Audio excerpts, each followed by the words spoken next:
Well, tonight we are getting brand new details on this huge explosion that leveled that home right there in Arlington. We've also obtained brand new video of that blast. Check it out.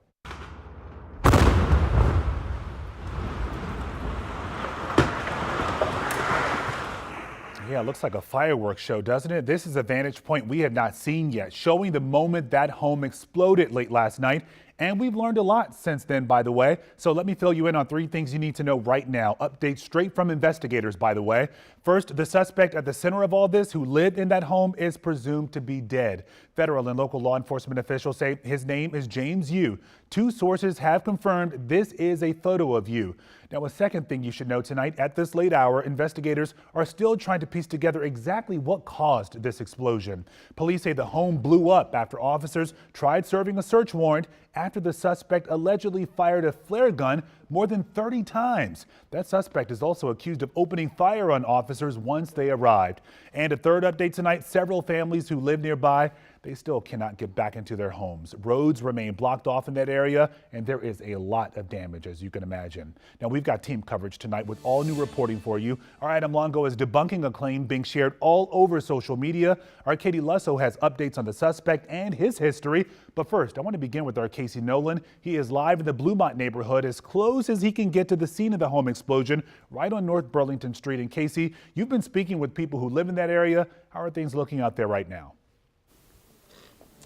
Well, so first of all, I can tell you we can still see signs of that ongoing investigation you're talking about, with first responders still posted up here in this cordoned off neighborhood. And talking with neighbors, as you say, you get the sense that there is an ongoing emergency here that is unseen in the emotional trauma for those closest to the blast.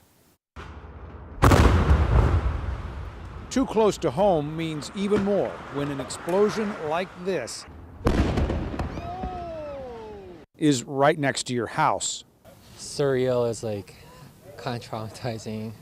Had to talk to my therapist for an emergency session, so yeah. From his back porch, Sam Kim could hear Arlington police trying to talk James Yu out of his house. Up to the front door, keep your hands up! They're yelling non-lethal.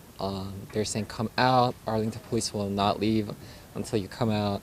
When the house exploded, and Kim says the shockwave knocked him and his roommate backwards. Immediately, like, our survival instinct kicked in, and we're like, can't believe this, like, we're trying to get inside the house immediately.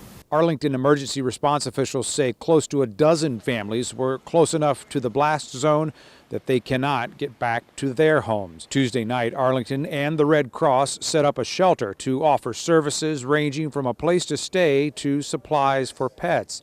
Several families told WUSA 9 they were still too shaken to talk about the experience.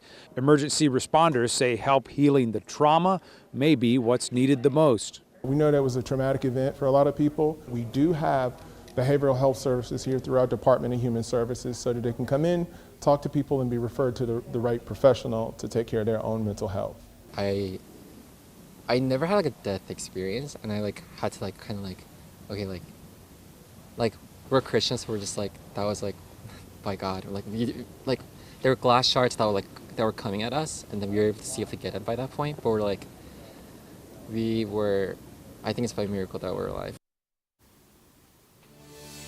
Talking with Sam and some other neighbors here in the neighborhood, another part of the emotional trauma, the unanswered questions about the man inside the house that exploded, and also what was in there that could fuel an explosion of that magnitude. Zoe? Yeah, Casey, you look at that blast and miraculously, no one who lives nearby was killed in this. My goodness. Casey, thank you. Let's bring in our Katie Lusso now. She spent the night gathering some new details on the suspect. And Katie, first off, you spoke with some neighbors about James Yu. What are they telling you? Well, I spoke to neighbors both last night at the scene and tonight on the phone. They told me he kept to himself for the most part. They said he often had the windows covered up and sometimes even a no trespassing sign on his door. Now this right here, it's a photo of the home from Google Street View back in 2012. You can see it's a duplex. His home is there on the left-hand side.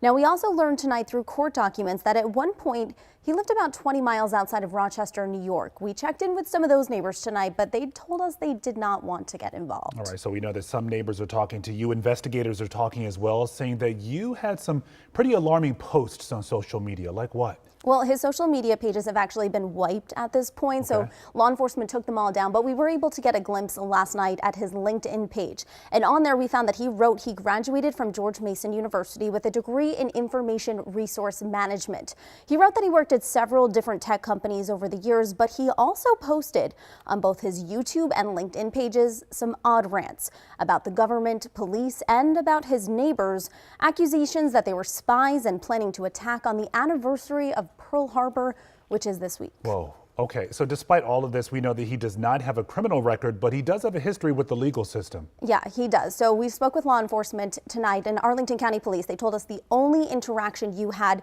with police was for 2 noise complaints, but we now know he had reached out to law enforcement in the past. I would characterize these communications as primarily complaints about alleged frauds he believed were perpetrated against him.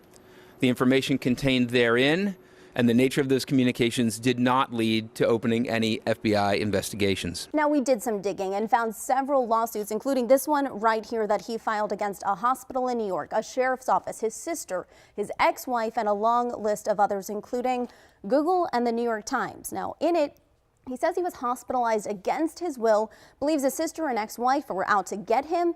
Now, a judge threw it out, calling it frivolous and the, quote, product of delusion or fantasy. So tonight, a clear question is, were there red flags that law enforcement did not catch in all of this? There is so much to piece together here, but we know you'll stay on top of it. Katie, thank you.